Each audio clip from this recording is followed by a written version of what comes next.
면봉이 저기 붙어있는 거거든요, 코튼이. 이거 어떻게 해야 돼? 야, 이거 오늘 너무 잘 온 거 아니야? 제 귀를 한번 보여드리면 더럽거든요. 이비인후과 의사 귀가 이렇게 더럽죠. 이게 귀지인데 이 안쪽이 고막인데 이런 게 붙어있으면 자꾸 서그적 소리가 나고 딸그락거리니까 요거를 제거하고 나서 이제 안녕하세요. 안녕하십니까. 예. 본인 소개 좀 부탁드릴게요. 네, 저는 압구정동에서 병원을 하고 있는 이정엽이라고 합니다. 저는 이비인후과 의사입니다. 지금 이비인후과 의사 된 지는 한 10년 넘었고요. 개원한 지는 아직 1년 정도 됐습니다. 원래는 대학병원에 있다가 뭔가 제 거를 하고 싶어서 나오게 됐어요. 자, 일단 우리가 이비인후과 그러면 이제 코, 입, 귀 다 있는데 네. 그 중에서 사실은 이제 귀에 관심들이 참 많으시거든요. 우리가 이제 흔히 귀를 파지 마라 이런 얘기도 많이 하는데 귀를 잘못 팠다가 낭패 보는 경우들이 많이 있죠. 있죠. 사실은 환자분들이 면봉을 참 많이 쓰세요. 면봉이 병원에 쓰는 거는 뭐 소독도 돼 있고 깨끗한데 댁에서 쓰는 것들은 사실 조금 오염이 돼 있을 수도 있고 좀 지저분한 경우들이 많은데 그거를 이제 자꾸 반복적으로 피부를 자극을 하다 보면 염증이 생기는 경우가 있어서 그래서 병원을 찾는 경우들이 많습니다. 귀 파다가 어떤 경우까지 갈 수가 있나요? 귀를 파다가 진짜 본인이 잘못 파다가 고막이 뚫리는 경우도 있어요. 네? 천공이 생겨서 우시는 경우도 있습니다. 부딪히거나 이런 것도 아닌데 면봉을 너무 많이 쓰다가 그 염증이 안쪽까지 파급이 돼서 고막에 구멍이 생기는 경우도 있어요. 그럼 어떻게 되는 거예요? 대부분은 이제 약물 치료하고 하면 좋아지는데 뭐 아주 심한 경우는 뭐 수술하는 경우도 있지만 대부분은 면봉 사용을 줄이고 약물 사용을 하면은 이제 좋아지는데 이제 그렇게 되면 잘 들리지도 않고 먹먹하고 아프고 이렇게 되니까 참 어려움이 있죠. 한 번 다치고 나면 회복이 안 되는 거예요? 회복은 됩니다. 근데 회복되는 시간이 좀 걸리죠. 고막에 천공이 되면. 그렇죠. 이제 면봉 얘기를 하셨는데 그래도 우리가 면봉 부드러워서 괜찮다고 생각을 하잖아요. 네. 근데 면봉으로도 그렇게 치명상을 입는다면 쇠로 된 귀 파게 있잖아요. 그거는 네네. 그건 절대 안 됩니다. 근데 저도 잘 그걸 사용해보진 않았는데 네. 이게 약간 이렇게 긁고 이러면 참 기분이 좋나 봐요, 환자분들이. 시원하죠. 네, 근데 그것도 역시 더럽거든요, 사실은. 뭐 집에서 계속 소독을 하는 게 아니니까. 저희는 소독 기구가 있으니까 소독을 하는데 소독되어 있는 게 아니고 그냥 있던 거를 자꾸 피부를 긁으면 사실 귓구멍의 피부뿐만 아니라 사실 이런 피부들도 자꾸 반복해서 지저분한 걸로 긁게 되면 피부에 염증이 생길 수가 있는 것처럼 귀는 더더욱 되게 좁고 습한 환경이기 때문에 자꾸 그렇게 긁으시면 상처가 나면서 2차 감염이 되고 그러면 웨이도염이 생길 수가 있죠. 요즘은 이제 그런 거를 쓰는 분들이 많지는 않은 것 같은데 예전에 어르신들은 또 그런 쇠로 된 거를 많이 사용하셨는데 사실 좋지 않습니다. 그러면 귀는 파면 안 되는 거예요? 아니면은 그러니까 그게 딱 답을 내려드리면 큰 틀은 파면 안 되는데 너무 예를 들면 간지럽다. 그럴 때 가끔 뭐 저도 사실은 면봉을 아예 안 쓰는 건 아니거든요. 뭐 사우나 가서 가끔씩 하는데 뭐 제가 따져본다면 저는 주 1회? 2주에 한 번? 뭐 그 정도고. 근데 이제 거의 데일리로 거의 면봉을 달고 사는 분들은 좋지 않다는 거죠. 가끔씩 쓰되 너무 자주 사용하면 좋지 않다. 그렇게 생각하시면 될 것 같습니다.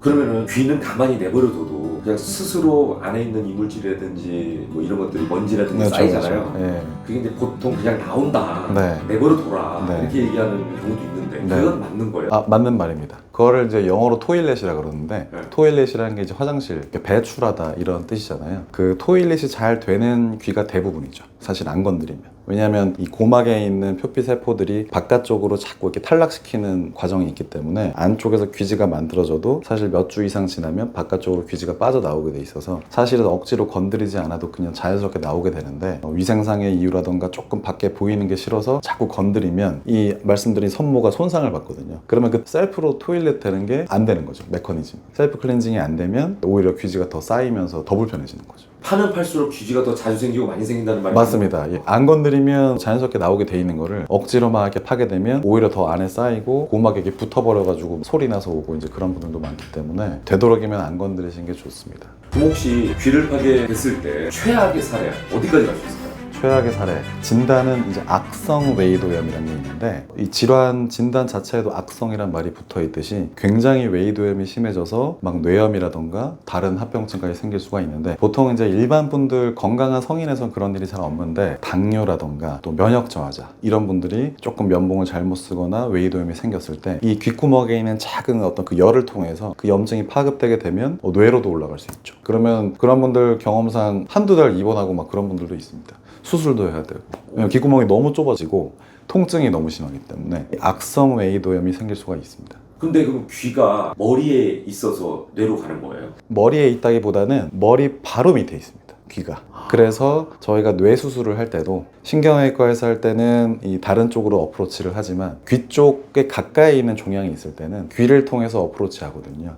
그 이유는 귀 바로 위에 뇌가 있기 때문에. 그만큼 이 귓구멍이랑 뇌는 굉장히 가깝기 때문에 조심하셔야 되는데, 본인이 면역 저하자거나 당뇨가 있다면 면봉 사용이나 이런 것들을 좀 조심하셔야 될 것 같아요. 혹시 청력을 잃는 경우도 있나요? 그런 경우는 없습니다. 아 그래요? 네네. 청력은 안쪽 문제이기 때문에 밖에가 좁아지거나 막혀서 조금 덜 들릴 수는 있겠지만, 그거를 저희가 청력으로 도의적으로 얘기하지는 않고, 이제 보통은 고막 안쪽에 달팽이관 문제 때문에 청력 손상이 생기기 때문에 사실 면봉으로 인해서 달팽이관까지 영향을 주긴 좀 어렵거든요. 그래서 청력 저하까지 유발되진 않을 겁니다. 자 그러면은 잘못하면 이런 사소한 습관이 귀에 큰 문제를 일으킬 수도 있잖아요. 네. 어떻게 올바르게 귀를 관리하고 또는 귀를 파야 되는지 좀 정리해 주신다면. 일단 큰 틀은 면봉을 쓰지 않고 샤워하고 나서도 드라이기로만 말려주시지 막 자꾸 손을 건드리거나 이러지 않는 게 제일 중요할 것 같고, 그리고 면봉을 쓰더라도 너무 자주라기보다는 그냥 일주일에 한 번 정도 정해놓고 뭐 목욕탕을 가셨다던가 그럴 때만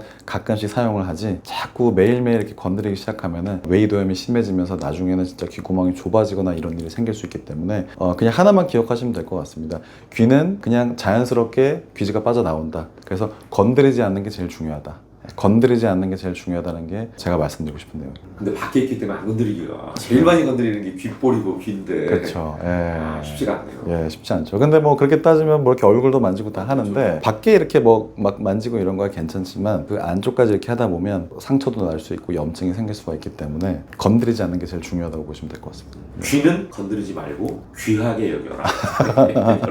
이게 귀지인데 이 안쪽이 고막인데 이런 게 붙어 있으면 자꾸 서거적 소리가 나고 딸그락거리니까 그 움직여요 이게? 움직이죠. 이렇게 움직일 때마다 고개를 움직이면 움직이니까. 그럼 이거는 파면 안 돼요? 이것도 사실 그냥 둬도 되는데 이렇게 뭉쳐버리고 왔다 갔다 하면 좀 본인이 증상이 생겨서 불편하시니까 이거를 이제 제거하면 이런 식으로 깨끗해지는 거죠. 이거를 제거하고 나서 이제 고막은 깨끗하다 이렇게 보여드리고. 그럼 여기서는 뭘로 제거해요? 저는 이제 특수 겸자 같은 걸로 제거를 합니다. 저게 깨끗해야 되는 게 정상인 건 아니죠? 사실 아닌 게, 제 귀를 한번 보여드리면 더럽거든요. 이비인후과 의사 귀가 이렇게 더럽죠. 근데 그만큼 이게 정상이라는 이게 거죠? 정상이라는 거죠. 예. 저도 한번 그러면. 네네. 뭐야? 이거 뭐 빼야 되는 거 아니에요? 면봉이 들어가 있네요. 나 맨날 면봉 쓰거든요. 지금 보시면 고막에 네. 면봉이 저렇게 붙어 있는 거거든요. 코튼이. 이거 어떻게 해야 돼? 이거는 있으면 또 염증 나고 간지럽고 이럴 수 있기 때문에. 아니 제가 계속 뭐가 떨어진다니까요. 그래서 계속 판다니까요. 이거는 좋지 않습니다. 지금 보니까 상처도 나 있고 이렇게 많이 어머. 후비셔가지고. 맞아. 그러니까 다행히 뭐 웨이도염까지는 아닌데, 어머. 지금 이런 데도 보면 피부가, 이런 데는 건강한 피부인데 네. 여기는 하도 건드려 놓으니까는 빨갛네. 피부염처럼 빨갛잖아요. 그죠? 고막에 저런 면봉이 붙어 있고. 이건 제가 정리를 좀 해드리겠습니다. 야 이거 오늘 너무 잘한 거 아니야? 이렇게 귀지 있는 건 괜찮으세요. 근데 아까처럼 이제 이물질, 코튼 면봉 같은 게 들어가 있으면 2차적으로 또 감염이 되거나, 물론 이제 그럴 가능성이 낮지만 이제 거기 있어 좋을 건 없죠, 사실. 그러니까 이게 남을 물어볼 게 아니었네요. 제가 면봉을 잘못 쓰고 있는 거네. 남 얘기할 게 아니었어요. 네. 저 같은 경우에 그러면 이거는 제가 제거를 못 하잖아요. 그러니까 면봉 쓰는 것도 자제해야겠지만 이거를 제거하기 위해서는 또 이비인후과로 와야겠네요. 맞습니다. 실제로 면봉을 쓰다가 면봉 솜이 안 빠져서 오시는 분들도 많고요. 그렇게 되면 면봉이 귓구멍을 꽉 막으면 막 먹먹하고 안 들리고 그러니까, 그래서 찾는 분들도 있고, 또 뭐 지금처럼 우연히 발견되는 경우들도 있는데, 말씀드린 것처럼 저런 이물질이 귀 안에 있게 되면 이제 좋을 건 없기 때문에 불편하시면 이비인후과에서 제거를 받으시는 게 좋습니다.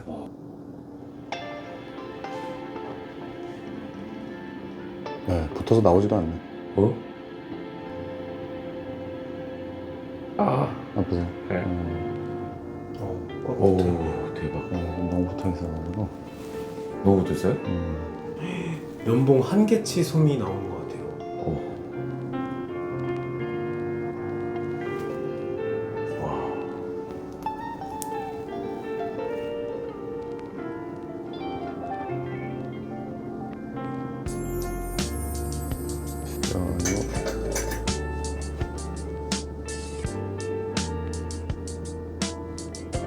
근데 보통 이렇게 많이 붙어 있으면 조금 마취를 해놓고 하거든요.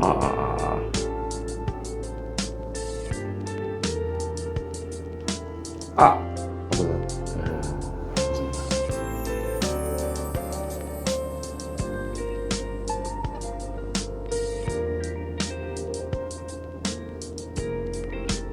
여기 있는 게 다 면봉 솜이죠? 야 큰일 날 뻔했네. 시원하시나요?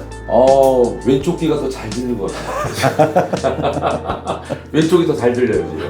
면봉을 많이 쓰시면 저처럼 됩니다. 여러분께 양질의 콘텐츠를 제공할 것을 약속드리겠습니다. 지금까지 지식인 스튜디오였습니다.